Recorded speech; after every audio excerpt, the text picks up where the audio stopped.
episode 15 Catflap chats. Got some rugby royalty with me today. Man I've known for quite a while now, so there's no airs and graces in here. Got Mr. John Fox Davies. How are you doing, pal? You okay? Good, mate. Thank you very much for having me on. I know, thank you. I know we've been trying to do this for a while. I know diaries are obviously a bit busier for you than they are for me, probably. And I'm useless on my phone. You're the worst person I've ever known to text, mate. You're not the first, you won't be the last. I can imagine. It's something I'm trying to get better at, but yeah, I'm useless. Heineken for you, mate. Thank you very much. Cheers. And as with every podcast, we try and have a beer and catch up. So, what is going on in your world, mate? Cheers. Thank you very much. What's news with you at the moment? All pretty quiet, really. Just plugging along, trying to get back fit, but just got back from holiday a couple of weeks ago, which was nice, and just trying to get my face out there on TV, so doing a bit of punditry. But no, it's all good, really. Knee's pretty good. So all quiet, really. Do you reckon, how long do you reckon before you're back, sort of contact and that sort of stuff? I had a scan at 12 weeks post-op, and it was pretty positive results. So I'm hoping to run again now in about 6 weeks' time. Okay. So still got, I literally lost my whole left quad. It disappeared. Had to keep my leg dead straight for six weeks or so, and so the muscle wastes away pretty quick. So it's all about now trying to get a quad muscle back again. So once I do that, I can maybe start running again. I've seen your holiday pictures, pal. You've been in the gym a bit, have you? Fucking upper body for the last get one once. Yeah, flat out. But mind you, my shorts are looking terrible at the moment. They got no teardrop left of me. You've got legs like Anscombe, mate. Well, yeah, I fall down a drain these days. Class. And have you been watching? I know you've been doing bits of work. Have you watched many of the Wales games? I watched all the games. I think I think it's been difficult in parts. I think injuries haven't helped, obviously.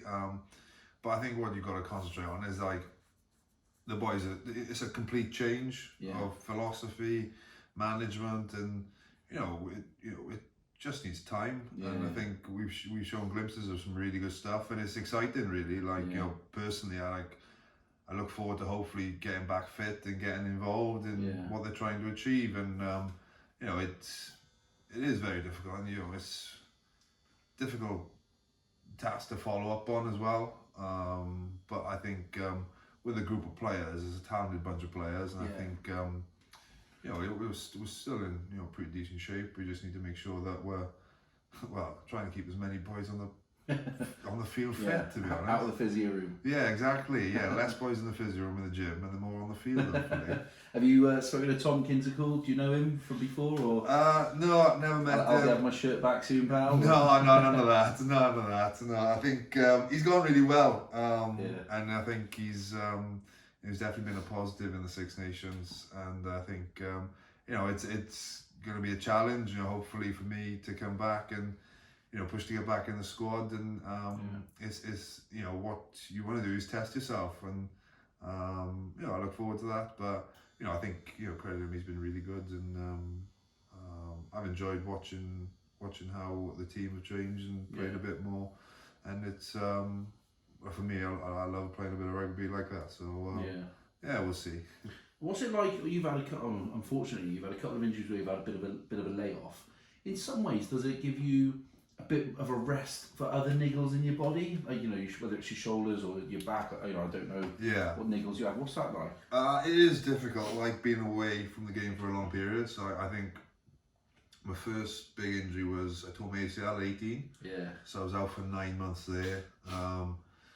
Few other injuries, tore my other ACL in 2015, missed the World Cup, and then I had my foot in 2017 and now my knee. So I've had long periods away, and the only way you get used to it is being injured previously, because but in the terms of resting up, it is great. It does help your body. Someone said to me at least there's no more miles on the clock this year. So hopefully then you get the kickback at the end of your career where you might get an extra season or two. So it's good. It's a good time to rest. One thing I do quite well is I enjoy my holidays. So whenever I get a time to get away, I'll maximise that. And the boys take the piss. they say like I'm on holiday more than I'm in the gym. But you like go some good places as well, to be fair to you. well, it's not just me who plans it. Louise does all the planning, but it's one thing I do. I think my goal in life is to kickstart the Wish You Were Here program and be the host of that. I think I'll be a dab hand at that. Yeah, so you're like Judith Childers, mate. Yeah, racking exactly. up passport stamps. Yeah, exactly. Get across the air miles key, but no. Good, mate. Yeah, no, it's good. I think you just got to see the positives when you have time away from rugby. Whether you develop, boys work on qualifications.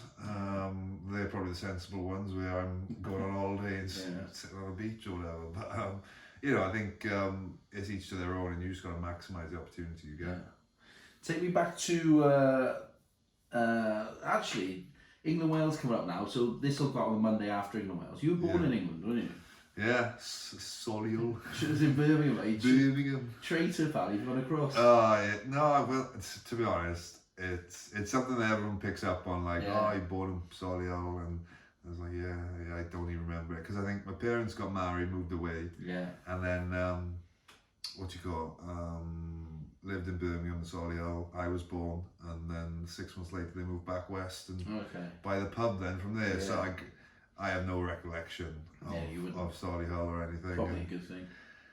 I'm not saying anything. I'm English, man. I've been there once or twice. So. Yeah. Mind you, someone said the other day, Solihull is quite posh, and I had to question that. Is it? I don't know. I think it might be an up-and-coming neighbourhood or whatever. New money. Yeah, but I think, I see myself as Welsh, as you can tell by the sound of my accent. Yeah. I sound pretty Welsh, and I was raised a Welshman, and I'm a proud Welshman. But, always one thing when you notice on the place of birth, Solihull, England. So, what could have been, eh? I know. Did they ever approach you before you got capped or anything? No, I think my mum always used to say, like, when we used to play age grades, like, you'd have like your height and weight and your birthplace. But then, like, my birthplace would never be on the program. It would just be like blank. Whether or not they like forgot to print it. My mum had this conspiracy that they didn't want people to know that I could play for England. But like, it's a big thing now, because English clubs are looking for Welsh boys who. I think they all are now, exiles everywhere. Well, there's a Welsh exiles programme in England, and Scotland are looking everywhere. England have been taken from everywhere. Everyone's looking for great grandparents. Cats and dogs. Well, I think it is the way it's going, because there's margins in the international game, they're very slim, and if you can get a world-class player to play for you, you're going to try your best to do that. But it's. Yes, I think it's just the way it's going, to be honest. What was it like growing up in Carmarthenshire, in and around the pub? He says having a beer.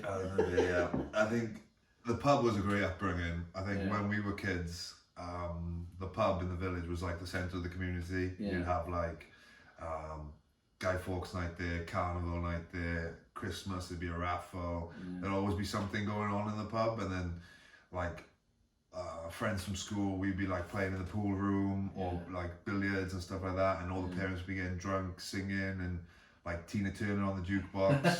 That's my guilty pleasure, is Tina Turner, because growing up that's all that was playing on the jukebox on a Saturday night. And then on a Saturday, where the pub is in Bankerville, it'd literally be like in between all the Pembrokeshire and Carmarthenshire. So like Carmarthenshire teams coming back from Pembrokeshire on their away trips will call in the pub, and then vice versa, Pembrokeshire going from Carmarthenshire back to Pembrokeshire, they'd call in, and you could have like 4 rugby teams in the pub.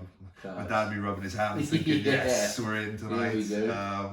But it was a great upbringing, and I did love it. And I think we moved out of the pub when I was like 11, and then because Mum and Dad would just be constantly working, because we just lived above. So then bought down the lawn then. Parents have lived there ever since. And I love home. I think it's the fact that like you go back to the rugby club or the cricket club, and there's no egos, nothing. And if you do show a bit of an ego, they'll bring you down quicker. than you can imagine, and it's just nice going there and just being, John. And I think that's I don't get home as much as I like to, but it's holds a big part in my life, really. Yeah. My upbringing. I think generally, like, you talk to the Westies, they always have fond memories of being West is chest. West is chest, they say. But yeah, and you don't find many of the Westies leave in West Wales. Like, No. they get a nosebleed if they go to Swansea. Class. And what's so you went to school, Trinity College, when you were growing up, and then you went to when you were growing up, were you always a centre? When you were you always rugby? Like, I did. Like, I was very lucky. My parents, like, whatever we wanted to do, we did. Yeah. And like, I think at one point, like, Monday night was taekwondo. Yeah. Tuesday night was swimming. Wednesday night would be football. Thursday swimming. Friday rugby training. Saturday football. Yeah. Sunday, like, we'd do something all the time. Class. And then the older we got, where rugby would take over, where you might have training on a Monday night, then taekwondo went, and then swimming went then, because you would have school training or whatever. And it was we loved being active, and thankfully we were able to try our hand at everything. And we just managed, like, me and my brother just managed to get like half decent at rugby, and then that took over then. So I think it is I think I was grateful to be able to try things and do things, and I think it gave perspective on what I wanted to play, and what I wanted as a hobby, really. What sport would you have played if you hadn't have made it a rugby? What would you choose, and what would you have been alright at? I think what I choose to be a golfer. Yeah, it seems everyone. Everyone says golfer because it's like not as taxing as rugby on the body. 4 hours out in the sun. Yeah, exactly, and then all this big sponsorship deals. But no, what I would have been if not rugby, I don't know. Genuinely don't know. I was quite lucky that rugby took over, because I think like my studying and stuff, I didn't really pay it much attention. So thankfully I was able to put off going into the real world, and I got a job as a rugby player. What would you do now as a job if you had to get one? That's the thing. I got the piss rinsed out of me by like my family, because essentially, like, I didn't work that hard. Like, I was, and it is a big regret not doing like better at school. But like, I think as a youngster, I was a bit naive. I thought, I'm gonna play rugby for the rest of my life, and this is gonna be easy. And then at 18, then tear your ACL, and you have a bit of an eye opener. But thankfully, I've managed to delay going into normal life for a few years. But going back to your question, I haven't got a clue. I haven't found anything that I'm as passionate about yet. Okay. Like, I want to find something that I can like throw myself into. I probably need to get my skates on, really. I don't know. Well, hopefully squeeze a bit more juice out of me. But no, we'll have to wait and see. You enjoy the TV stuff and the it's other side different. of the camera? It's different, and I think it's difficult as well, being obviously you choose to do punditry, and you've got to accept then that you're going to be put in probably difficult situations and asked uncomfortable questions, and especially if you know the boys. Well, you're not. You like to think you're not fully removed yet, and I think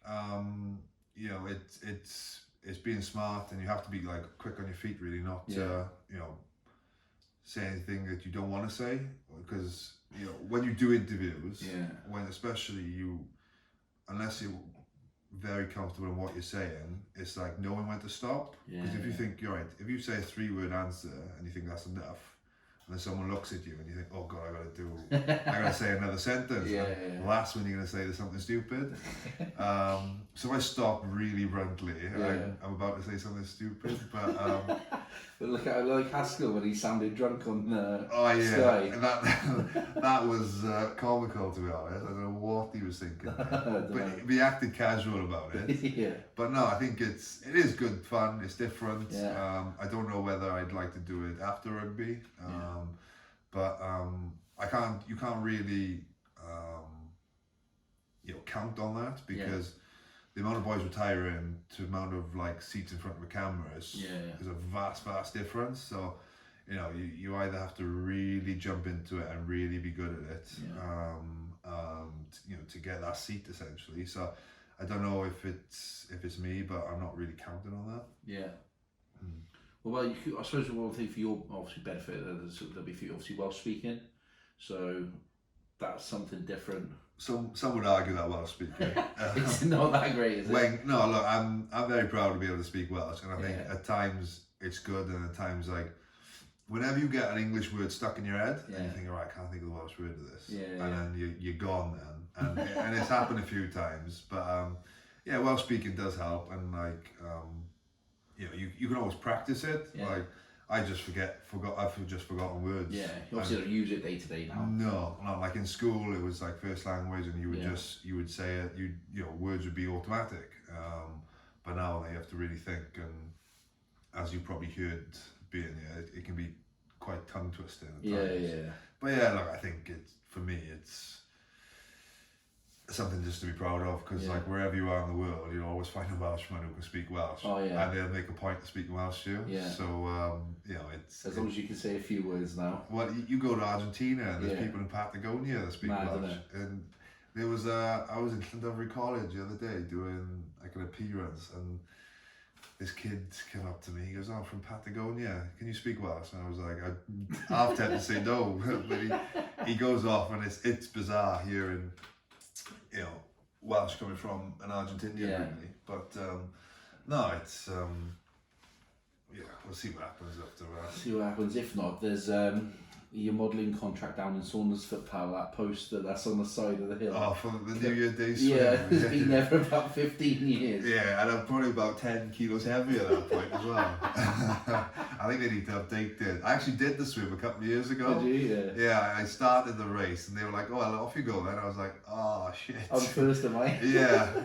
But no, it was quite refreshing after on New Year's Day. It's good crack down there. I remember walking down. I was with Dom Day, and look, and he goes, "Look at that! What the fuck are you doing on the side of a wall, mate?" There's this massive poster of you two and various other people. Yeah, that was a long time ago, and like I said, probably about 10 kilos everywhere. But no, it's if Calvin Klein want to get in touch with me, like, I'd be quite happy. We'll drop him a DM now. Or Di Gandhi wants a look-alike. Fuck off. I'll tag him in now. Bloody smugglers might look someone. Well, I'll take that. Ordinary rig. Yeah. Talk to me. Did you play for the Scarlets before you played for Catflap? Did you make your Scarlets debut? I had, my debut was it was the year Steve came back from Clermont, so I think it might have been like 2006. Yeah. And I hadn't played for Catflap RFC. Yeah.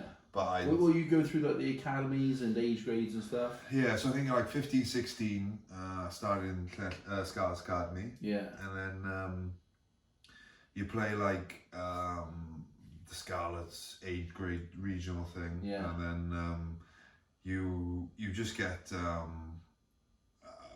training and skill work, and like training with media stuff and like that, and workshops and stuff. And so Aled Walters, the fitness coach for South Africa during the World Cup, he was my academy fitness coach. Okay. So when I tore my ACL at 18, I was like his little science project. Yeah.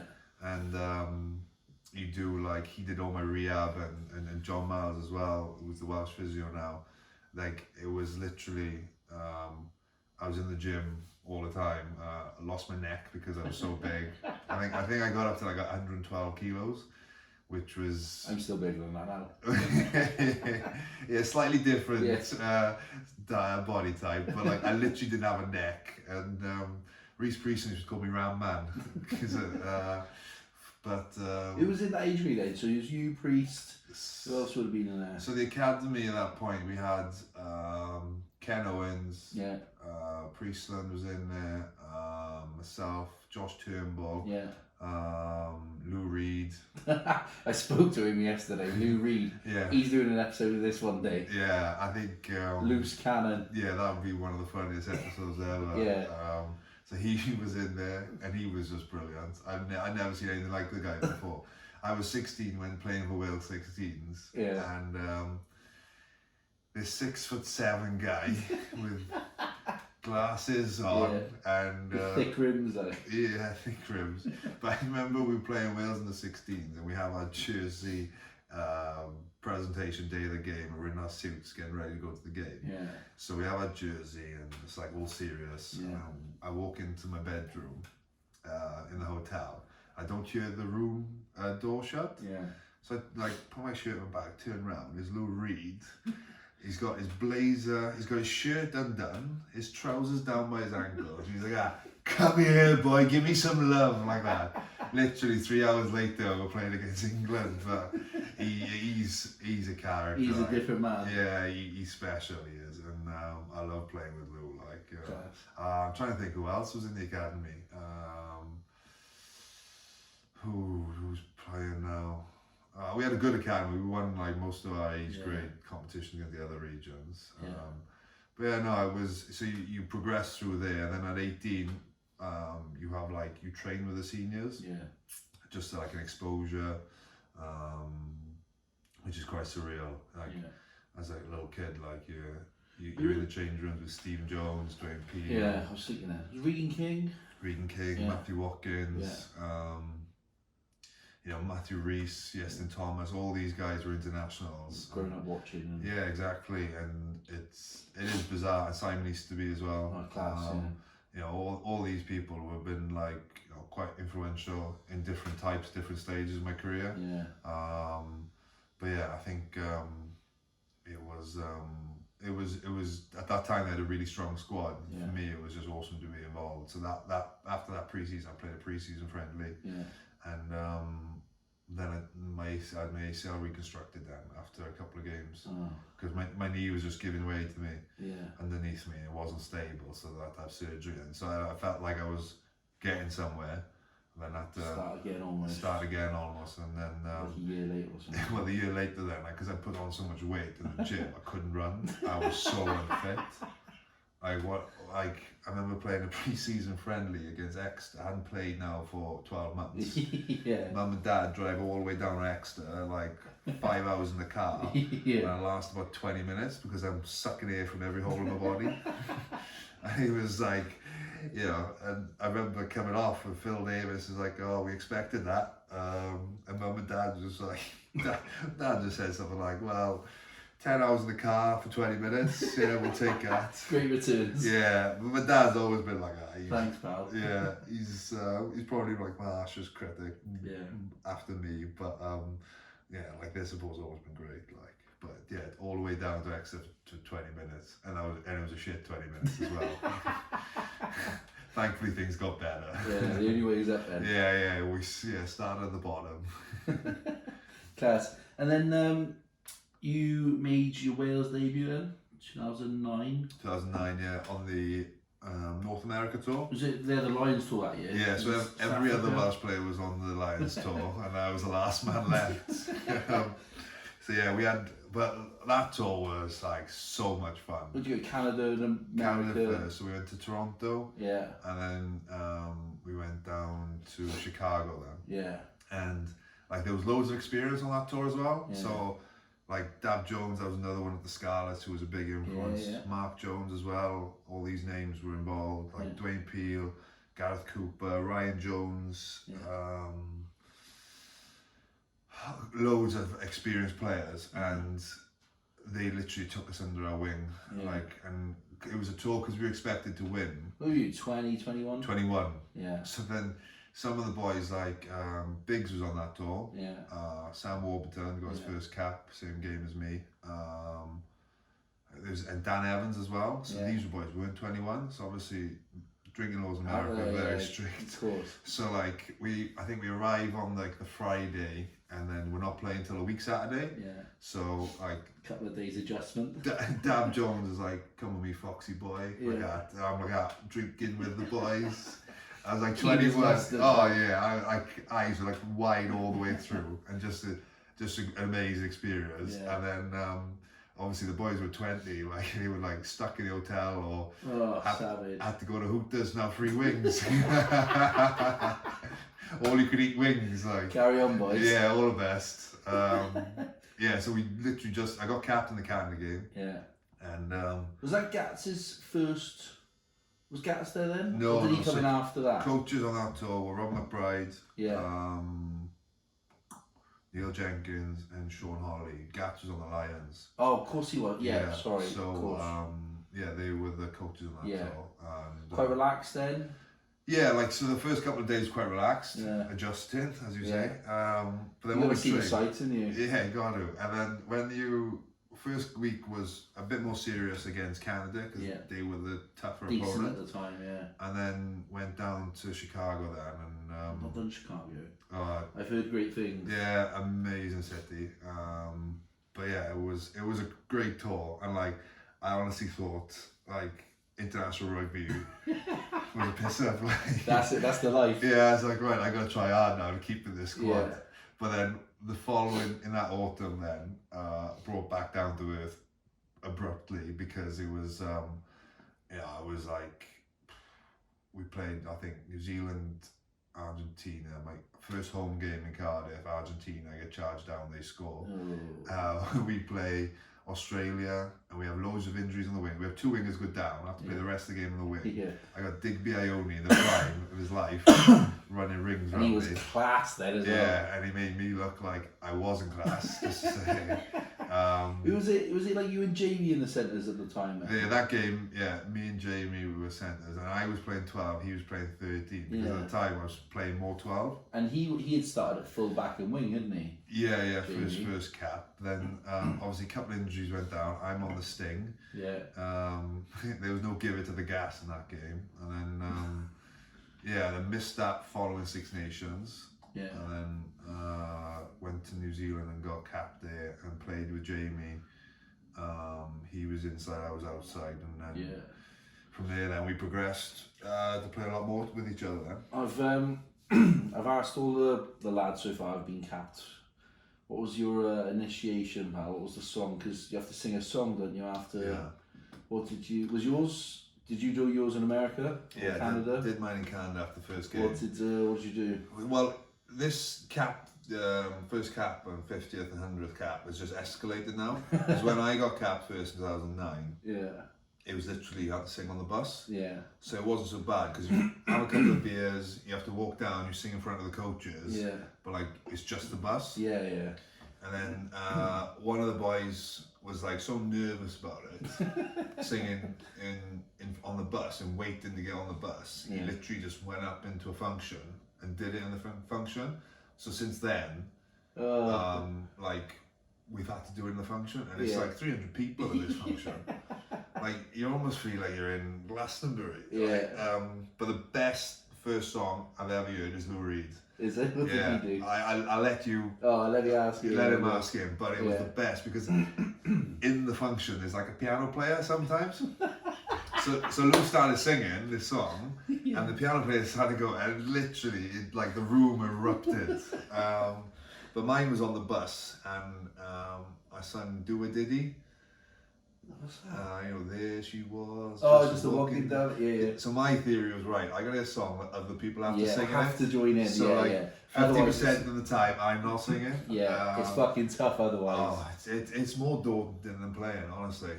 A few boys have said that. It is, and like you get toasted as well. So if someone comes up to you with a drink on your first cap, and you just got to drink it, essentially, like. Boys have been obliterated in the past, and they can't even remember their first cap, which is sometimes a shame. But it's probably like the side of rugby everyone enjoys getting involved in. Yeah, of course they do. And obviously it was amateur before, so that was a massive part of it. I think it's important that, like, building a team, tied together. It's not like you just have to go on the piss together, but I think it is a big part because. When you play like a test match or a regional match and even a club match and you go through a tough game and emotionally like you're up and down, it's like a roller coaster, and then when the game finishes, just sit down and like have a beer with your mates or even the opposition team of just you know, like think about like how lucky we are to be able to do that, and enjoy the moment as well. And it gets people out of their comfort zone, I suppose, and you see other sides of people that you might not normally see. Well, exactly. I think you get to know people far better. Yeah. Like, you know, you have a few beers and you relax a bit more. You've trained hard. Yeah, exactly. And I think quite lucky. Like most coaches I've been coached with, they always said like you've got to enjoy a good win. Yeah. You just got to be sensible as well, man. Yeah, of course. So like sometimes you're sensible, sometimes you're not. Well, we'll leave the times that people aren't. Ansom's got a good story. He said that he his first cap or whatever they lost, but he didn't do the function bit after. Yeah.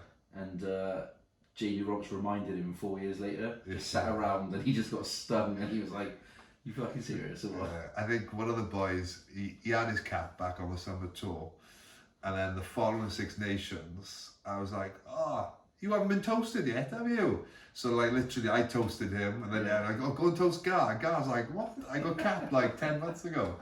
So he ended up in a pickle, and it wasn't even his first cap. So like, you got to make sure people realize know your wits about you. Like. Yeah, I still got pain from. Have you seen the photo I put on my story about we did WWE wrestlers today in the gym? No, I haven't seen. I've been back to back all day. We all had to dress up a bit, and I had to dress up as Goldust. So I had gold face paint on and black face paint.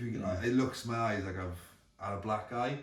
Yeah, mascara on, so I can't get it off properly. So Class.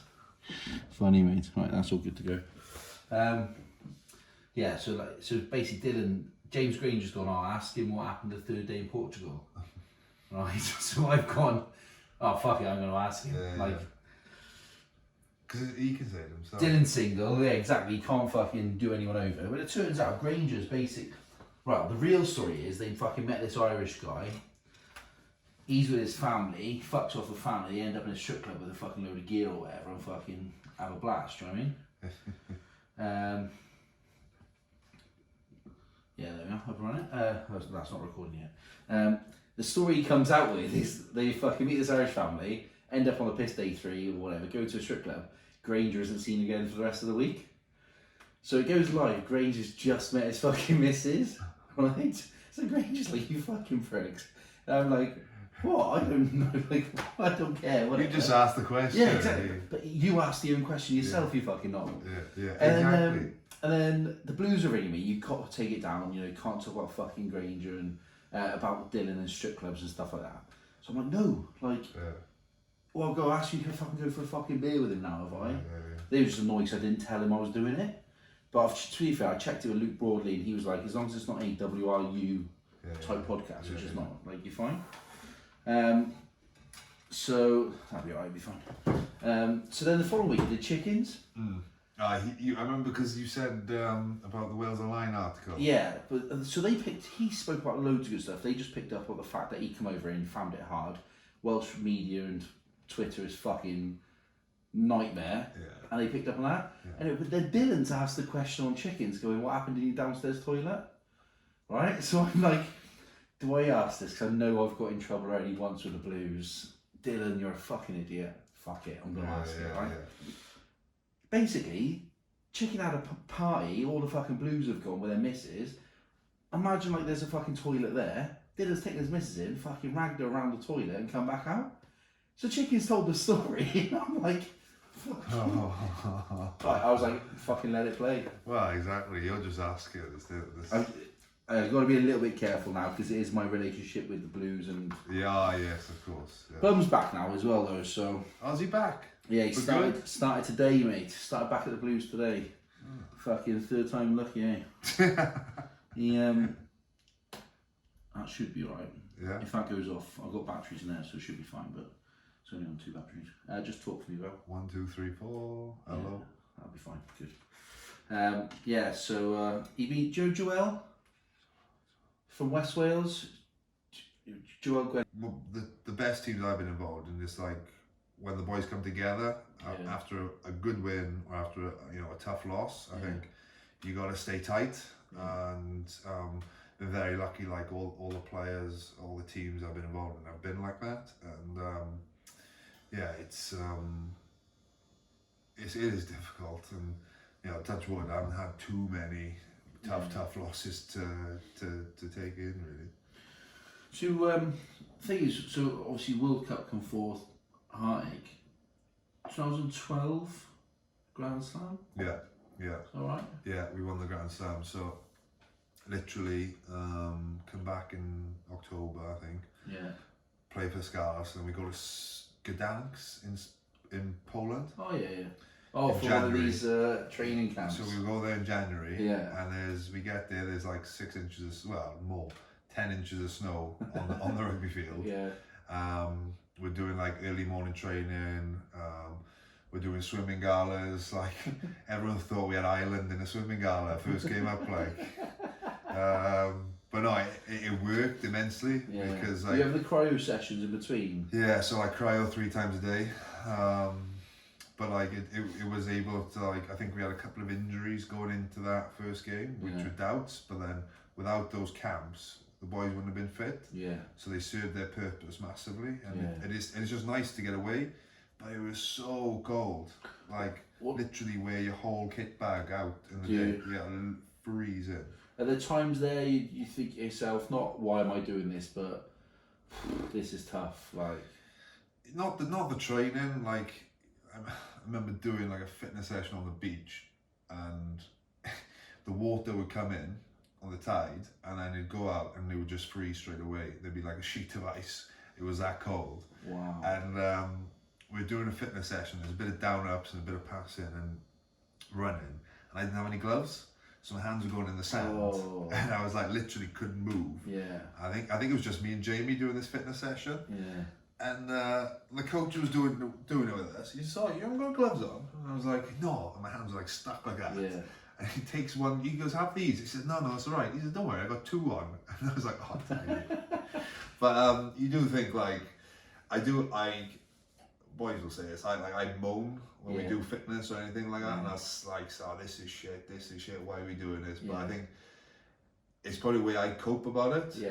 Because I'm like, right, I'll show you I can do it, and bring yourself back round. And but then I don't know whether I'm affecting the other boys. Oh, yeah, but at the time, I don't really care. But I do moan a fair bit about it. Like I'm like bitching. But yeah, no, what's good is like you're all in it together. Yeah. And like I think because we did so well in 2011. Yeah. It's because of those camps in Spala. Yeah. Everyone hated the training we did, but we came really close as a group. Yeah. And I think it's in those darkest times, I suppose, you can look each other in the eye and just go, "Yeah, we've been there together." Yeah, and like, this is shit. Yeah. But at least we're shit together. Yeah. Come on, cry on my shoulder. Don't cry, it'll freeze. Yeah, exactly. But then Grand Slam 2012 and Ireland first up, which was a good one. Yeah. We got a good result there. But difficult though for me. My grandfather passed away the Thursday before the game. Yeah. So it was like that was like the hardest time to sing. The only time I get emotional is when I sing the anthem now, because it's like the time I think about my family. Yeah. And I just like sometimes the emotions get too much, and I like tears come. Yeah. And that was tough. I could hardly sing out on Ireland, but got the wind, and then we had Scotland at home, and we do the job on them. Yeah. And then we go up to HQ then, and fuck off. Yeah, we turn them over. Scotty scores out of a try. Yeah, and it was just like momentum. Yeah. And in these tournaments in Six Nations, like momentum is a massive thing. Like you look at France now, they'll have such confidence, but I think for us we had Italy after that, and then we did the job on them, and then we had France then last up at home, and there was an added incentive as well after the semi-final loss as well, and we're playing for a Grand Slam. So yeah, when you do it, like it's when you play in certain games that you can like enjoy the last like 30 seconds. Yeah. Especially in that game, you can enjoy it like last minute or two. Yeah. And like you see the crowd, hear the crowd, and. Do you know where your parents are sat and your family is sat? Roughly. but like you're not looking at them during the game afterwards. You can spot them, try and spot them, but that you know you're going to see them in the family room after. So yeah, and it's just like it's quite surreal, like how you can't pinpoint, like it is an amazing feeling. But you just know it's like all the hard work previously has been worth it. And you know you're gonna have a great couple of days celebrating. And Mad Mondays, like. Well, yeah, Super Sundays and Mad Mondays. But like everyone, it's the same in every sport, I think. But everyone's like at it. Oh right, have I got the week off after the 6 nations, or do I have to play? Can't be back in Wednesday. But after that Grand Slam on the Monday, we had a reception down in the Senedd. So we're all having food, like what they call them on the plates. The canapes coming around. Yeah, canapes coming around. And like we're all the boys slamming into them, getting you know, food. And I remember me, Priest and Jamie went for dinner after it. So we're having dinner, like me and Priest go back to the flat, and like I'm in bed sleeping, and all I hear is this footstep, runs to the toilet and starts throwing up. And I was like, hangover's kicked in real late there, to be fair. And I like Jim throwing up, and I was like, oh, nasty. And then about an hour and a half later, I'm doing the same, running, and like we've all had food poisoning. So we're at the Senedd, we've all had food poisoning from the Senedd. So the Welsh Assembly's food poisoned the Welsh rugby team. So we have a press day the next day in the Cardiff City Stadium. I'm literally on my deathbed. I'm going home. Was it 2012? I was like, right, I'm ill. I'm going back home to my mum. She can look after me. I'm like, I do not want to be in the flat on my own right now. But so all of us had food poisoning, and we had to play on the Friday night. It was disgusting. That's horrific. Hangover and food poisoning. Yeah, I wasn't right. I think it took me about 4 days to get over it. Like Jesus. But yeah, it was. But no, it still doesn't mask a good celebration anyway. Like, boys had a good one. Yeah. What's it like for you then? Your mindset when you've done that, you've won, you're the best in Europe. Back to the Scarlets then. How would you manage to switch and go, right, let's do a job for these guys now, back with this family? Everyone's different. I think like just speaking from the point of view from boys who represent the Scarlets and from the Scarlets, I think everyone grew up supporting that club. Everyone loves playing for that club. And I think in 2012 or 13, I can't remember when, we were still in the chance of the league, so we had something to play for, and that helps. But yeah, I think it's you have personal pride. You don't like. I think for me, like being labelled as someone who like doesn't give it their all for their club. I'd hate that, and I'd hope that it's never the case for me. But it's so it's going back there. That's the club you represent, and that's. Do you feel a bit of pressure to actually perform better because? No, it's just making sure you do everything right. I think more so than like playing well. Playing like accurately. I think for me that's how I make sure that my focus when I go into a game is like, right, no errors, be clinical, no mistakes, and you do make mistakes, you do have errors, like everyone does, isn't it? Everyone does. Every single job in the world, mate. Yeah, I remember 2013 first game, Wales Island in the stadium, and I passed 2 balls into touch, and like there's a running joke like everyone's just saying like, oh, was I? I think it might have been Prieston again. There's a common theme here. Yeah, it's a common theme. You're saying like, who called for that? Your cousin in row 2. And I was like, yeah. Not more like row 5. It was that bad a pass. But we've all made big errors. Was that the game where you put the hand off? Is it George North scores? Was that 2013? No. What game was that against Ireland? Literally, someone ends up on their head. I'm trying to think. It wasn't George who bumped the person. Oh, was it George who bumped the guy? Yeah, they gave me the the Catflap. Yeah. I literally did the easy pass, ran it in, and that was 2012. Yeah, that was 2012. Love that. Yeah, no, that was a good one. Nasty little fend. Where'd you get that from? I think a few people have eaten that. Yeah, I don't know where I'm always even when It's always right in the mush as well. Yeah, but like when people like tackle to the head and Yeah. and then people say about like I've been tagged in tweets like, oh well, what about a hand off to the face that John Fox Davies does, and I'm like, Christ, if they take hand off to the face out of rugby, I'm gonna have to retire. Just taking contact. That's my only point of difference. But no, it's I think I just remember always having a decent one. But it's all about timing. I don't think people expect it. The piston. Just piston, bang. See you later, the bus is full. Try it now and again, but so I have to see if I still got it when I come back. But yeah. Busting for a piss, pal. Yeah, you carry on. Turn that heat off as well. Crack open another beer. Oh, good that is, mate. Do you know what? I've had about 8 people message me about you. Get you on. Scarlets fans and stuff. Mad Turks, like. Huh? Mad Turks. To be fair, they're from down this way actually. Like Valley's boys they are. Are they? Yeah. You'd be surprised by the amount of people that travel from the valleys to the Scarlets. Yeah, and the Ospreys, where Dean lives up in like Newsliga. Yeah. There's a huge Ospreys following amongst his mates. Don't know why. I think it's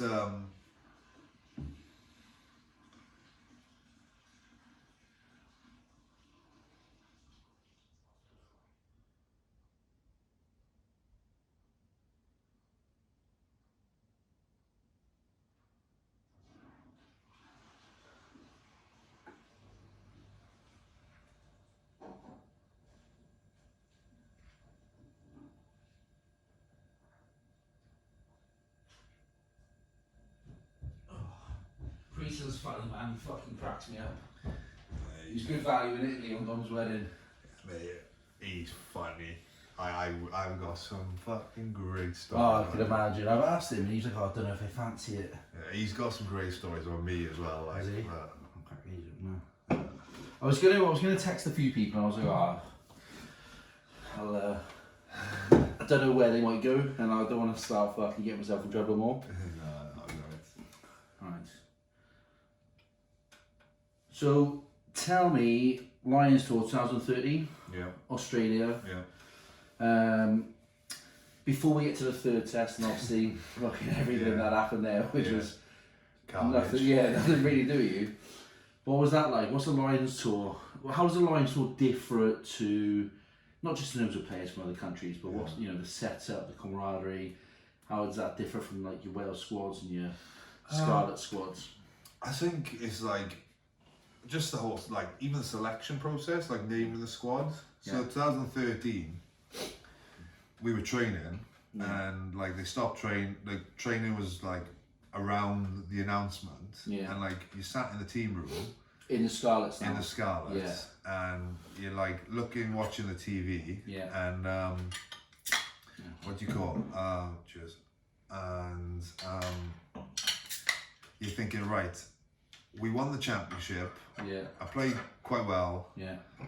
Might have a chance here. You never want to be too complacent. And then during that Six Nations, they come round all the nations, and whoever's in the Six Nations squad tries on all the kit.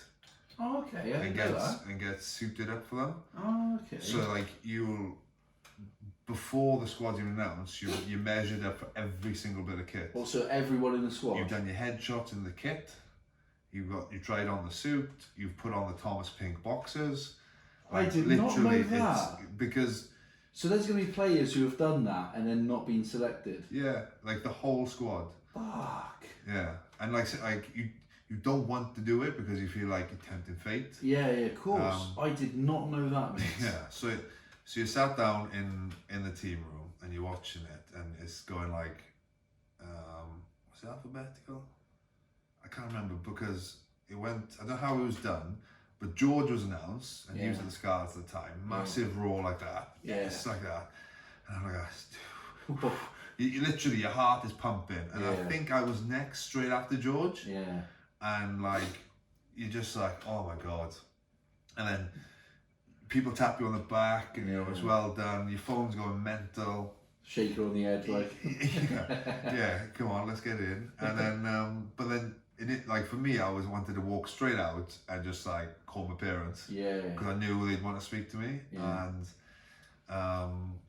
like, and at the time, Brad Harrington, our conditioning coach, he filmed me for the whole announcement. Yeah. And literally, I'm rocking in the chair, got my hood up, I'm just literally there, and it's like, and it means so much because, like, you know, you grow up watching the DVDs and the videos, and when you get into the thing, their remit is to make it the best rugby experience that you've ever had. Okay. And it is, like, you get treated so well. Yeah.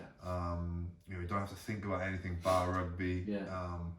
And like, you just, especially in 2013, because I was younger, you were looking around the room and you're like, legend.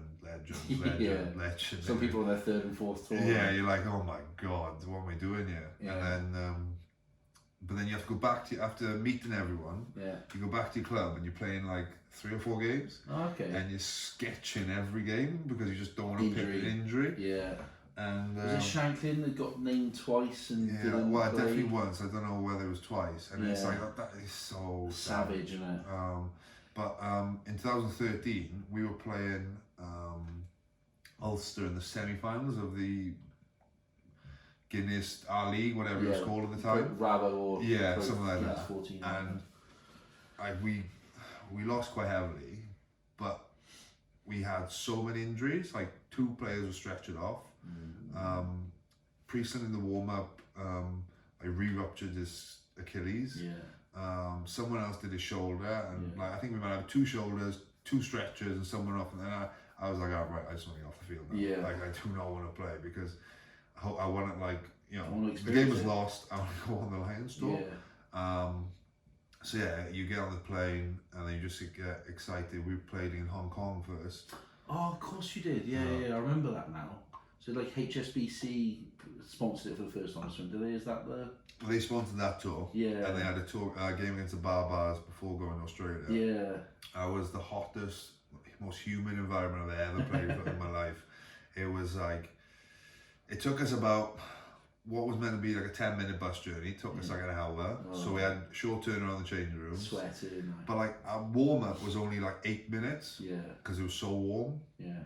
And then half time you come in, you take your jersey off, and they had iced gilets. Yeah. So you put that on, you try and cool down your core temperature, change the whole kit because it's soaked straight through. So it was pretty tough start, especially in that heat. And then the tour was amazing. Just bouncing around, like Australia's a great country, and like I remember being named in the first test and going for food with my parents because they were on the tour. Big Mike Fox representing. Big Mike Fox, yeah. Vince McMahon, as my brother likes to call him. Like he was out there, and then we were like, right, name the test team. Flew my sister out as well for the 3 tests, and I don't know where my brother was, but I want to say he had the Sevens World Cup at the time, so he couldn't come out, unfortunately. But I think that was great, and I wouldn't change anything of that tour, even probably what you want to talk about next. Oh look, it's well documented, you know, obviously what Gatland did and said. Before that, you know, what were there any people from other teams, or even maybe even the Welsh squad from other regions that you hadn't spent a lot of time with, that you really got on with, and top blokes, and who would you take on a tour for? Who would you take on a tour for fun? Yeah, fun. Okay. And bring the tour alive, you know what I mean? So on that tour, Ian Evans was good fun. Oh yeah. There were so many Welsh players on there. I think it was 13 or 14. Yeah. And he was good fun. I got on well with Sean O'Brien. Yeah. Great lad. Yeah. You know, surprisingly, you know, people might not believe this, but Johnny Sexton's a good laugh. Is he? Yeah, like away from training. Yeah. Which I like, because when he's on the training field and on the field playing, like, he demands the very best, because and you've got to know your role. Yeah. Like he goes on the field, he knows everything that he needs to do. He was the senior 10 there? He was first choice 10. And was Farrell a kid? Yeah, Farrell was young. But he was like brilliant on that tour as well. Like, I was like, I don't know how old he was. I would say he must have been 20, 21. Yeah, because I think Stuart Hogg was the youngest because he had the lion. Oh yeah. I remember there's videos of him in his pants or something. Budgies, on the Sunday after the third test. That's it, yeah. And then, it was, but yeah, so Johnny would like, if you're not giving 100% or you mess up a move because you know what you're doing, he'd get into you, and he expected extremely high standards, but away from rugby, he was, a good laugh, and I think more so in 2017 because you had a relationship with these boys. Had you formed any relationships with them before that, apart from good game, how you doing? No, not especially. No. I'm not the most socially comfortable person. Like, I'm not a big fan of chit chat. If I know you, I'll talk to you. Yeah, but you're fucking loving this then. Yeah, exactly. But no, I think I don't know, I'm just quite shy. So I wouldn't go up and like, Johnny, nice. How you doing? I'm Fox. How are you? Yeah. How are you doing? That was a great game today. And especially with Lensa, you battered us again. But no, it was good. Like Paul O'Connell was great. Yeah. Even for he was such a senior player. He knew how to like. I think one of his qualities was mixing with like all the team and even management as well. Like he was brilliant. But yeah, like all the boys were good crack. Sean O'Brien would be good crack to take on at all. I'll give him that. I'll give Sean that. He was on Haskell's podcast the other week. Them two got on really well. And that's what they were talking about, saying, what's Haskell like? Is he decent? He's a good tourist as well. He's grown on me over the years. So we ended up sitting by each other a lot on the bus. Yeah. And friends, just name dropping. Now he's a celeb. Yeah, now he's been a celebrity. Like, but no, I think I found him quite funny, and I think I think he gets a tough rap. Yeah. But no, I like Haskell. I saw him in Japan when he was working out there, and he's a good lad. And I think they're in Cardiff tomorrow. I'm actually doing it. Oh, you? Yeah. I'm coming. Are you? I'm going to rinse you. See you in about 24 hours then. We could have done it 2 in 1. Sorry, pal. That's all right. No, it's fine. But yeah, no, he's, I enjoyed all the boys, but what was funny, like, it was just, because there was quite a lot in 2013 of Welsh boys. Yeah. It was, not that you do tend to waver to like, what's comfortable in all societies, and not that we ended up being cliquey, but like after the third test you can't fly back for 3 days. Okay. So like basically it's like a stag do for 3 days. And it's brilliant. But yeah, it's like I think we were down in is it Byron Bay? Yeah. We were down there singing, and you get people go, I was in that bar that you boys were singing in 2013, and you're like, alright, okay. But no, they're great tours, and they are like the pinnacle really, because you just tell by training, like training's that much quicker, the skills that much better, you're expected to deliver far better standards. Anyone, like obviously, anyone spiky when either they're not picked, or any fallout from previous games coming into the squad at all, whether there might be a bit of a scrap or a bit of niggle or whatever, and it's fucking, let's sort this out now and then we'll go again? Not with the backs. No. I don't think, like forwards, they're eyeing each other up, like. Yeah, there's more going on in like a driving line out in a scrum than what's happening in the backs. And there could be a lot going on like unseen, let's put it that undetected, way. But no, I think everyone got on really well, and I think that's one of the reasons why on both tours we did really well, was because like the group as a whole was like quite tight. Yeah. What's I come to it. What was it like the backlash when you got picked instead of Brian O'Driscoll? Did you personally get a lot of shit off the back of that? Yeah, like tweets. And how would you deal with social media and like trolls, and obviously it's well documented in the press recently about certain things that have happened to people, and it's not nice. How do you deal with that and don't let it get to you, or do you let it get to you and then you deal with it in a different way? It depends what it is, and like I think when you're on social media, you have to realise that you put yourself on a platform that you're accessible to anyone, and if you put yourself out there, you got to take the good comments with the bad comments. But like, granted, like some people's comments and you know, the troll is disgusting, and you know, those people, when they see you in the street, won't say anything to you, more likely to ask you for a photo. But it's, you know, for me, like, I don't really take much notice of it. Like, at the time, some of it was quite funny.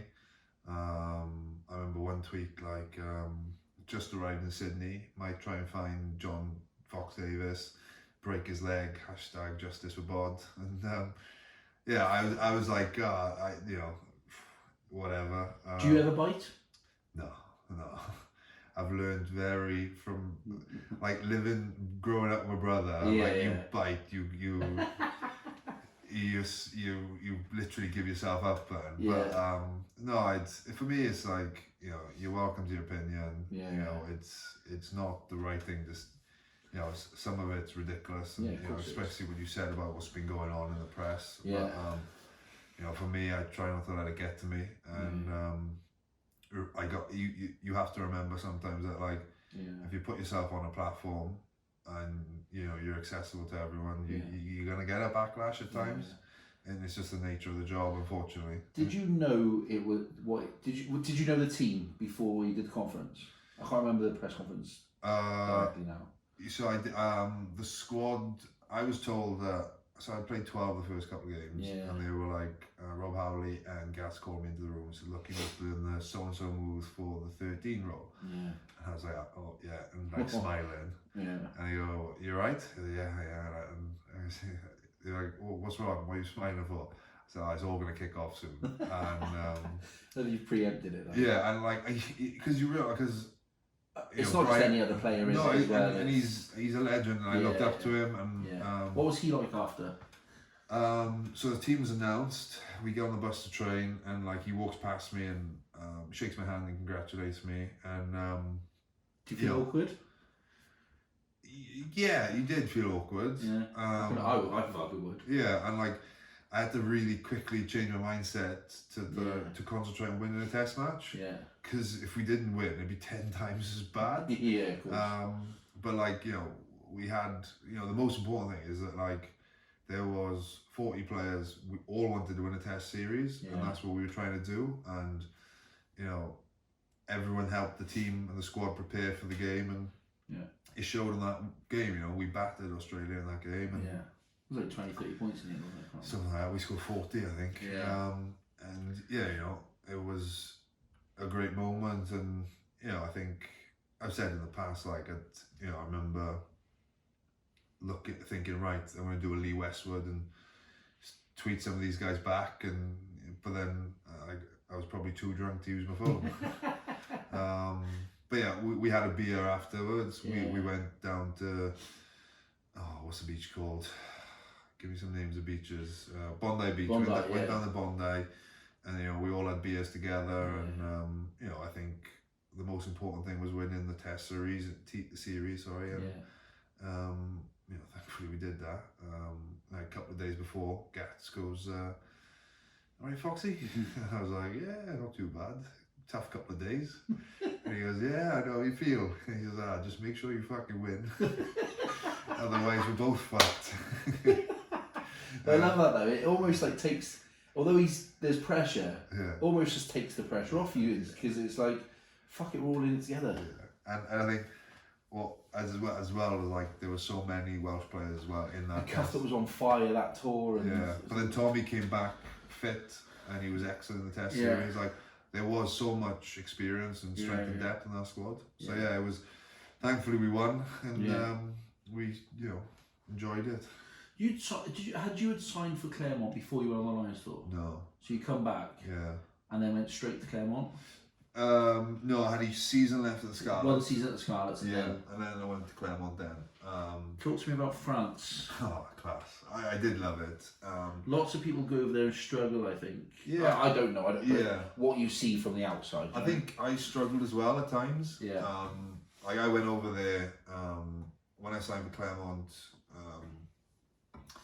like went over there single guy, and the whole club there was like one other single guy, so everyone had families and stuff. So like, it's a beautiful area, but like, you wouldn't go exploring on your Todd. Like I remember, this sounds so sad. Like,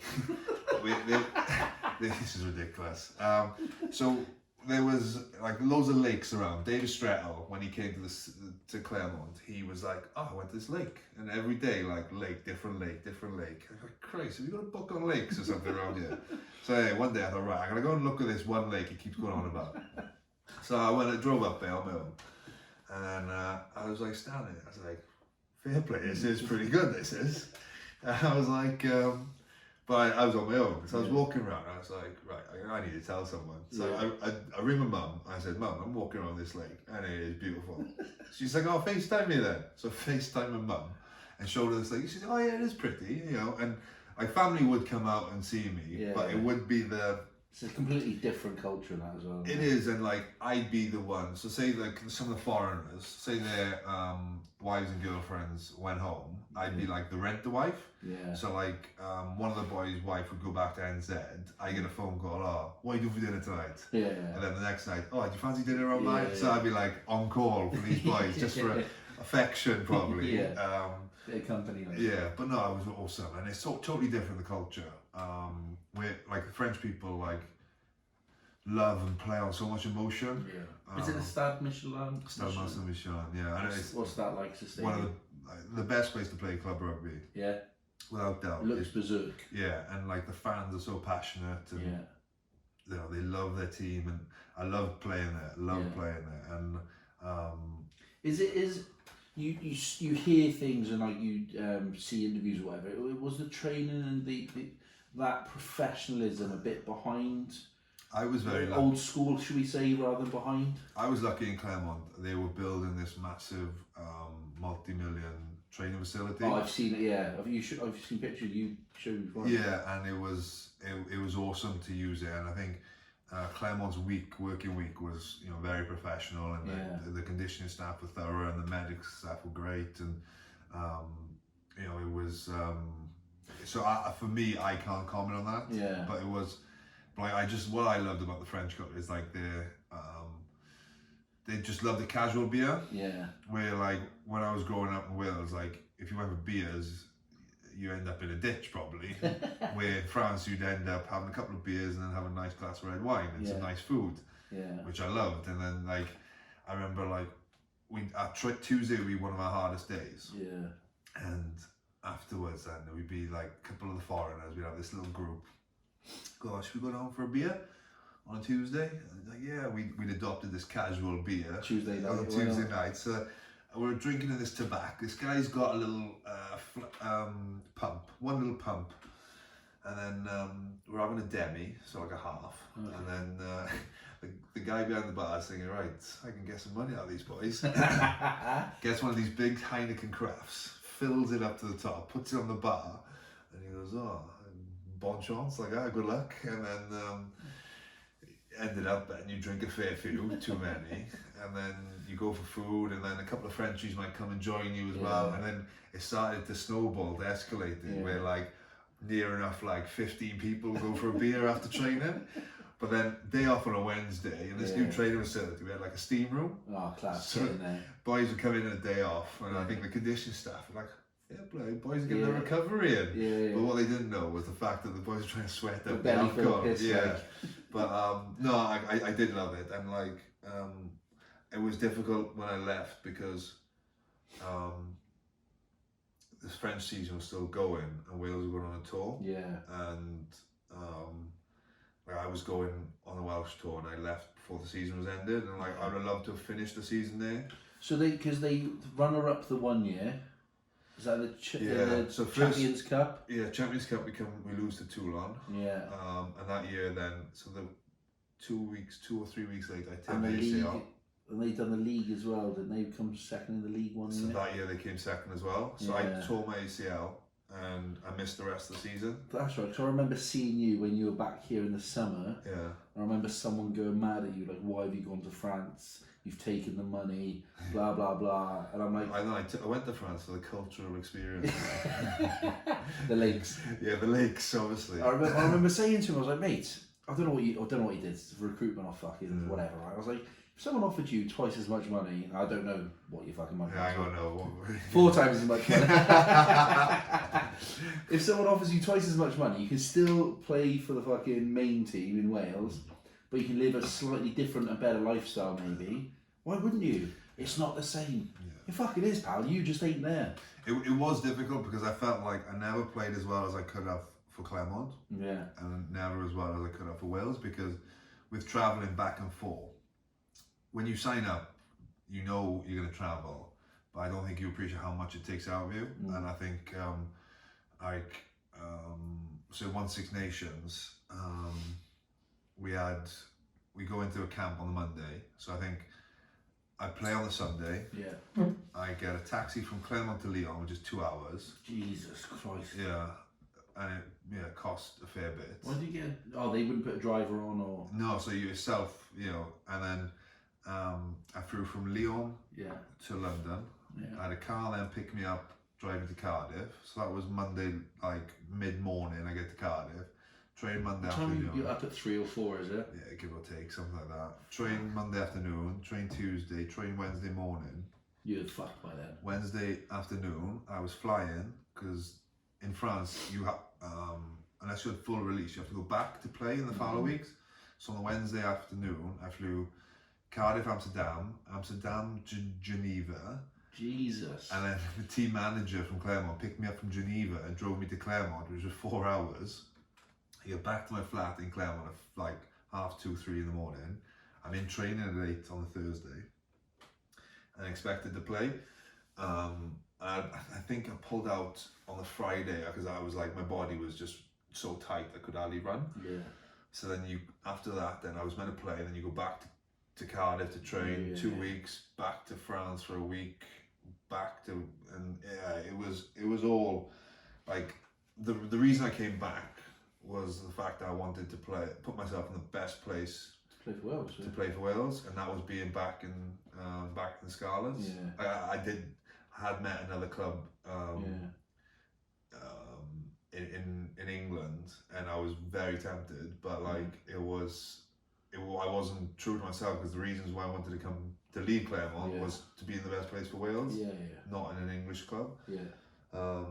Do they take, like, you hear stories, and I've obviously never fucking played at that level, they take they get your money's worth out of you? I think it's because they don't see you. So like in an autumn, say, I'd be away for 5 weeks. So those 5 weeks, they might have like 2 or 3 games, and they'd be like, right, when he's back, right, we're going to play you now because you've been away. Don't care what you're playing. No, they were pretty good, but like you had to make sure you backed it up.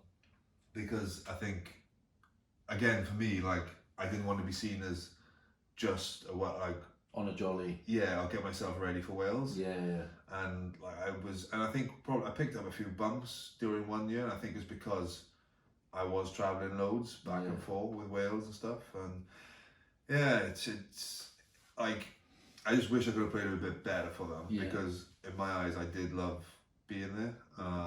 It was a great crack, and the boys were so much fun, even though I probably couldn't understand what they were saying like 90% of the time. Some class players there as well at the time. And just the atmosphere as well. Like I'd have loved to have won like the Champions Cup that year. That would have been good, but fucking Lee Halfpenny. Fucking prick. Yeah. So you come back at the Scarlets then. We'll go over fucking 2015 World Cup, and we'll injured. We'll park that one. Yeah. Mind you, during that World Cup, me and my brother and dad had one of the best trips ever to New York. I was gonna say you went to New York, didn't you? Yeah. And like, so it must have been about then that we had been out at a couple of functions and seen each other and started going for I think literally just before I went to New York, I think. Yeah. Was it Celtic Manor function or something else? Yeah, something like that. But yeah, no, it was a hell of a trip. So I think, although I'd love preferred to have been playing a World Cup, but that trip with my dad and brother was a lot of fun. And I suppose you need that. I'll come on to your brother later. I want to talk about him a little bit. Yeah, he can have his own segment. I'd love to get, again, where people have asked to get you on, they've asked for him as well. Yeah. I've only ever met him in 10 mil lane, so I don't know him that well.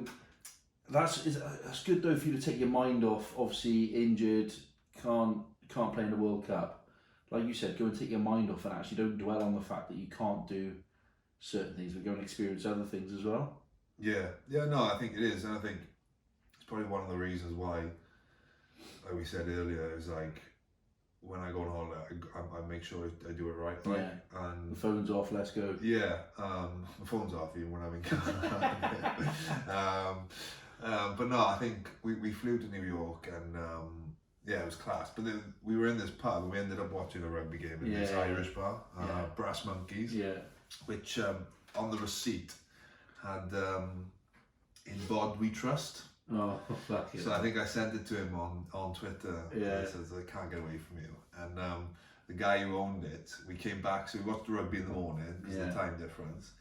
And then my dad we walked Brooklyn Bridge, and then we were like, right, beer. So we went to this rooftop bar, and then Dad was like, I quite like that pub this morning. You know, it was proper, Irish, nice Irish pub. So we walked in. As we were walking in, talking to this guy, and he said just about the bar, and he was the owner. He was an Irish guy, and me and my dad and brother sat there having a drink. And next thing you know, he's walking towards us with 4 rugby balls, World Cup rugby balls, and he goes, "Oh, I'm sorry. You'll be in Nor's with it. Sorry, I didn't recognise you earlier, but could you sign these for some of the Welsh people I know in New York?" And I was like, "Yeah, no problem." Sign them. And he goes, "Right, that's it. Your day's for free now." He was like, my dad's like, "Good boy, good boy. I'm proud of you." And yeah, to be fair, Sean at Brass Monkey looked after us really well. Yeah. So no, that was a good trip. TripAdvisor plus 5 stars. Yeah, he had a good review, let's put it that way. But yeah, no, I'd come back to the Scarlets. Yeah, let's move on from New York now. Yeah. You won the league that year, didn't you? Yeah, came back. Won the league. We started off terribly. Yeah. We lost the first 3 games. But I think after Six Nations, we played some of the best rugby, and I had the most fun I think I've ever had on the rugby field. Like, some of the rugby was just mind-blowing. I think if we were in Europe after the Six Nations, I think we would have won Europe because we were playing so well. And I think it just showed how confident we were in like the quality of the team, and yeah, it was a lot of fun. But the Lions was announced that April as well. Yeah. So we're playing with that, and we win the league, and on that Sunday we fly in at like 7 o'clock in the morning to fly to London, then we're going to New Zealand then. So, but no, win the league, it was class, because having won a couple of Six Nations, to do it with the boys who do it week in, week out, it's different. Yeah, and it was great. I thoroughly enjoyed the whole all the hard work you put in all year as well, because you forget about like the 3 losses we had at the start of the year as well. And that's when you said you enjoy it, like, because we were winning by so much, you could enjoy, like, running in half time like 27-3 out. You're like, is this supposed to be this easy? That move we've never done. Today we're doing it. Yeah, do not mess this up, boys. Don't panic. But yeah, like, we won very convincingly, and you can take it in, like, because there were so many Munster supporters. Yeah. These little pockets of Scarlets fans, like, they're unbelievable fans, to be fair to them. They'll travel anywhere, and it was great, and just to do it with your mates. Yeah. It was really, really good. It's your home club as well, I suppose. Yeah, like, I remember going, I remember running in Straddy in the old ground. I remember running on asking for autographs. Like, asking the players for autographs. I had this autograph book, and for me to play for this club is a huge honour, and I've loved my 2 spells at the club. Yeah. So yeah, I think it was great. I think you just think back of like certain things like afterwards in the change rooms, like those are the memories you remember, like not really the game as such, but like everyone together, everyone back at the hotel, everyone going out together. It's never I don't know, like in life, but it's never what like kind of what you did, it's always how it made you feel. And like those feelings that, and it, like you said, it might be sat in the change room after, not the game itself. That feeling, fucking tremendous. Like, because all the boys who didn't play all came out. So there was about, like, in the change rooms, there's probably close to 60, 70 people in there, just going mental. And the worst thing is, like, not the worst thing, but like, a big shame was the fact that me, Sanj, and Ken all left 7 o'clock in the morning. And then the boys going on the Welsh tour as well, like left later that day as well. So we didn't really, it was a short, the next time we all came together was like September, and some boys had left as well, so we didn't get a chance to really like sit down and just enjoy each other's company. So it's a reunion, pal. 10 year reunion. Have a few beers. Some of the boys still be playing. Is that young? You'll be having a go now. What was New Zealand like, pal? Lions. Well, it was great but hard. Like going out there, like no one gave us a shot. No. And I think if you think first training session we all trained together was the Thursday before the first game on the Saturday. After flying 24 hours. And then in 3 weeks you're playing against New Zealand, the best team in the world. Good luck. You know, and on fire at the time. Like head and shoulders above any other rugby team. So yeah, I think it was. Had you built? Did you know any of them fairly well? The Kiwis from obviously played, if they'd been over here and gone back, or a bit like for Wales. Yeah, a bit like, again, like I said, like I'm not gonna go. Oh, Sonny Bill, bro. I fucking would. Yeah, no, he is a great guy, like, and he is, like, we talked a bit after the third test, and you know, he's. There's your next holiday, pal, Toronto. Yeah. I can get out there with him. Yeah, I won't be playing rugby league, let me tell you. No. But yeah, no, I think Anton Lennon-Brown after the test series, because when you play 3 tests, like you kind of know, like when like Bowden Barrett or someone, like you chat to them, but like you still not sure if they know your name. Like you're like, right, Welsh 13, that's me. Yeah. I'll take that. That's my new name. That'll do. Yeah, that'll do. But hello, Mr. Barrett. Yeah. Hello. But no, I think it was tough because the travelling as well we were doing. I think we had like 12 or 13 internal flights when we got to New Zealand, and I think the longest we were in a hotel was like 3 nights. It's just mad. That's you're trying to beat the best team in the world over 3 weeks. And it's not like, no disrespect to New Zealand, but like they don't have massive hotels with big rooms, so you're like you're struggling for space in the room. And it just gets on top of you sometimes because you're trying to manage these like 4 or 5 massive kit bags, and you just like it just gets frustrating and on top of you. But like that's like little things like me being a diva, that is. But no, I think the test series was good, hard. But again, like I think what we achieved, I think if there was like a 4th test, decider or whatever, I think the way we progressed to be losing in the 2nd and 3rd test, to come back to win one and draw the other, was a huge achievement, and we were just getting better and better the more time we spent together. No, I think it was. What was your overarching feeling? 3rd test, final whistle, it's a draw. Gutted, happy it's over, happy you drew. I think initially. So we had our backs against the line a bit. So a bit of it initially was like, oh, thank God we didn't lose it. But then you realise... Did they have a penalty that wasn't given in the end? Ken Owens. That's it, the sheriff. Ask him when he comes on, ask him what he said to me during that game or just after the game. But yeah, I think you are just like, you realise what you like, you were gutted, and then I think Gareth said something like how well we've done, where we come from. and then you do You look at realise. 12 years before. Yeah, exactly. Fucking pumped. Yeah, exactly. And I think people just forget how difficult it is to do. Well, they've got no concept. No. I've got no concept of how it is, how hard it is to win a game in New Zealand, let alone a Test series.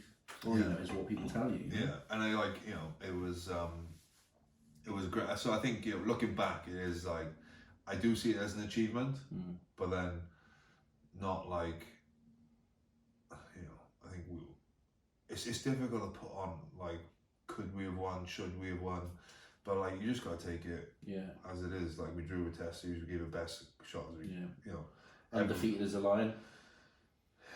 So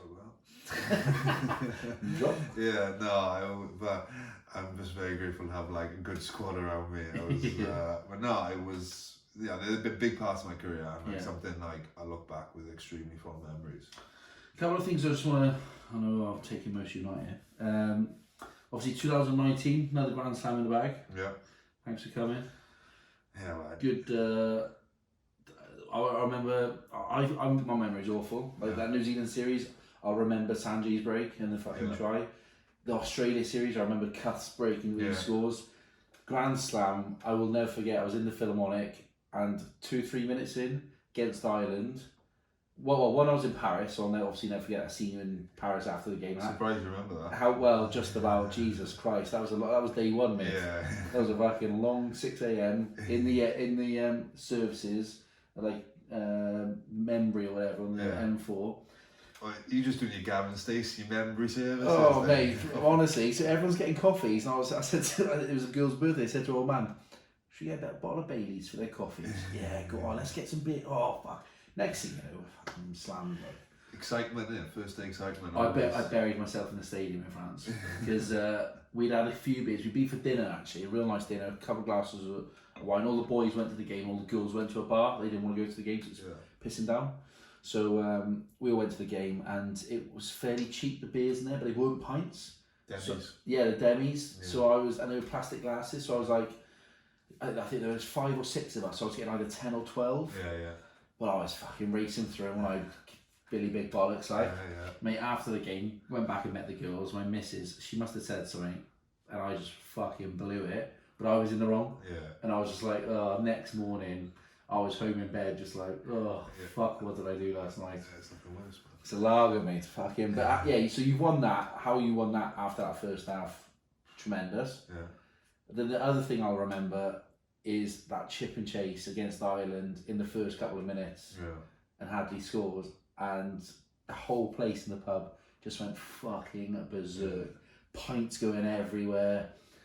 Fucking mad, mate. It is, and I think, like, when the game's over and a couple of days pass and you start seeing like the videos of local rugby clubs, pubs, and everyone's going mental, or the old man in his house screaming at the TV, whatever, and like it just shows how much the Welsh rugby team means to people. And like as players, like we love that, and I think we appreciate everyone's support. And then like sometimes if things don't go wrong, the backlash and stuff like that, and it is difficult. People are valid to their opinions, but they do forget like short-term memories are quite, like 12 months ago we were Grand Slam champions, and although like we're not winning a Grand Slam this year, people like what I think as Welsh supporters, we've been quite lucky as a nation. Like they might look at the player pool we have, and like how we've probably punched above our weight over nationally. And I think it's the support, hopefully like it will continue because everyone loves Wales and the team, but like it's just need to be a bit of patience at the moment. But like that Grand Slam last year, I think you go back to half time, 16-0 down against France, and you say, right, you boys, you're going to win a Grand Slam. You'd be like, really? But no, it was class. And I think the state, like that day, but England 30 points to 3. Yeah. You can enjoy the last 10 minutes, take it in, watch a crowd, hear them sing Delilah. The same thing in 2019, like the amount of singing and how much it meant to everyone, and like it's just like, it's hard to describe. Like you feel so fortunate, and I think what was it like? I was doing this thing where I had the cup and I'd like start down there and they would go, ooh, and then I lift it, hooray, like that. And I was like, this is berserk, like this is, and like I'll never forget those things. And like at the time I was like, this. That's what you do it for, though, isn't it? Yeah, exactly. You don't do it for anything else, like, because you as a boy growing up in Wales, like you dream of playing for your country, represent your country, and like I think you look at the crop of players now who some boys hadn't lost a game for 17 games. They never experienced losing for Wales. Yeah. Where like my first 17 games, I hardly won a game. And we're in such a good spot at the moment for Welsh rugby, and I think it should be exciting. You've got a good conveyor belt of people coming through as well. Yeah, like there is talent, and I think it's mad. You look at people like Wayne Wright or whatever, and now he's like established almost. The guy's still very young, 21, 22, 23 maybe. Well, like Dylan Lewis, it's like 23 or something. Yeah. Alan B is very young. All these boys, like youngsters, and you're like, you boys gonna have like 100 caps probably. Yeah. So it's exciting, and I think Welsh rugby is going in a good direction. Yeah. I think there should be a lot of excitement for the future. Obviously, it's unfortunately a semi-final loss, but again another semi-final. Obviously, World Cup 2019. It's in a decent place. What's next for you, pal? What's on the agenda?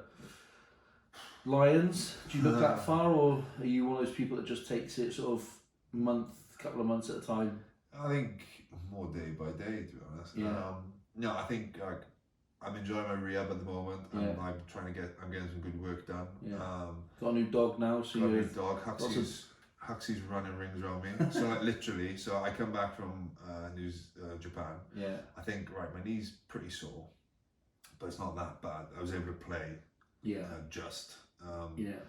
But like it won't need massive surgery, a little clean out or something. I'll be back playing in 6 weeks. That's what I thought. So we get back from Japan on the Monday. Tuesday, Wednesday we see a couple of litters. Wednesday we pull the trigger on a puppy. Thursday get my knee rescanned. Friday go and see a surgeon. He tells me I'm out of action for 9 months and I'm going to be off my feet for 6 weeks. And I'm thinking, we're just getting a puppy next week now. So I have the surgery on the Thursday, come home on the Friday. Saturday we pick up a puppy. So Louise is like, head's gone like cleaning up like piss and shit. And she's still looking after the dog. Nah, like she was amazing, to be fair. Like she's looking after 2 of us. But it was sad. Like a little bell or something. No, not that bad. But like I had this machine I had to sit on, and it would bend my knee for me, and I had to do that 5 hours a day. Interesting. Yeah, so I had to keep my leg dead straight, and then I put it in this machine, and it would bend my knee for me. Yeah. So I'd be sat on this for like maybe an hour at a time. Yeah. And then Huxley would be just like walking around the downstairs, and then I'd be like, do you need to go to the toilet? Go on, go to the back door. There's a puppy pad down there. She'd look at me deadpan and she'd just like shit straight in front of me. So I'm like that. Like Luke's only just gone upstairs for a shower, but I'm like, oh my god. So like hook myself out of this machine, hop into the kitchen, get some, and I'm thinking, why have we got this puppy? But like when you come down in the morning when you're injured, like normally when I've been injured before, like you make your day shorter, you stay in bed longer, and then you're not on the sofa for as long. But like with a puppy, you gotta get up crack of dawn. But you come down at 6 o'clock in the morning, and it's like she hasn't seen you for a month. It's excited. Yeah, like tail's wagging, and it just makes you feel so much better. So it's been a huge plus being injured and having the puppy and being at home with her. So the dog's slowly getting trained. I think we were talking earlier about I went to a puppy class, and Dylan Lewis was there with his puppy, and I don't know how he's getting on at the moment with her, but I think it is good fun, and they're so intelligent. And he's 100% bought a puppy, so that girls like his pictures on Instagram. Oh yeah, and he can walk through town. Yeah. With a puppy like. Just in one arm. Yeah, I've got a puppy that doesn't even like me. I'm third in the pecking order now in the house. Livid. Yeah, but no, it's not much else really. Except, well, as you know, got engaged. So yeah, I wasn't gonna say. I didn't know if it was common knowledge. That's the thing. I think there's this whole thing about it. Like we wanted to tell people in person. Yeah. Like, I'm not one to put like a big thing on, a reveal or whatever. Did your missus tell you I texted her? Yeah.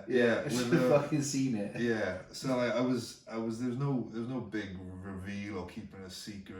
I even there's a magazine thing, and I was like, oh come on. Hey, you'll be Wales Online now after this. Yeah, whatever. But no, I think so we're trying to get married this year, so trying to get that sorted. Sell the pictures to Cardiff Life or the Pembrokeshire Gazette. Well, I think the Carmarthen Journal might be. The Carmarthen Journal. We're in negotiations at the moment. But no, it was like, because we wanted to tell people in person. Yeah. When I came back from holiday and I saw people and told them their reactions was worth it. Yeah, class. My yeah. missus called it early before you went. Yeah, the day you went. I think a lot of people. My missus went, it's done now. So much pressure. Like a couple of younger boys. I'm 31 now, so a couple of younger boys were getting engaged, and you could just tell. I was like, right. Have to get it done now. Yeah, so I was like, I seen it on I was walking on the beach. I was walking on the beach, and I just slipped. My knee gave way. Oh, fuck yeah! That's horrific. No. So no, really happy. Most important question for me for tonight? When's the stag? Yeah, well, you have to ask my brother. Oh, is he? He's in charge of that. Is he? I've hired Cubby's tours. Class. I don't know whether I'm going to regret it or not. But... Talk to me about your brother. I think he's not necessarily some bad rep because he's fucking puts himself out there a bit, but yeah. I think obviously performance wise, especially from the Olympics, if you didn't know the Scarlets and you've seen the Olympics and obviously playing for Wales and in Europe now, you appreciate how good a player he is. Yeah. What was he like for you growing up as the younger brother? I think whatever I said to him, he wouldn't listen. Yeah. Who's harder? He'd always say he would. But I just let him have it. Yeah.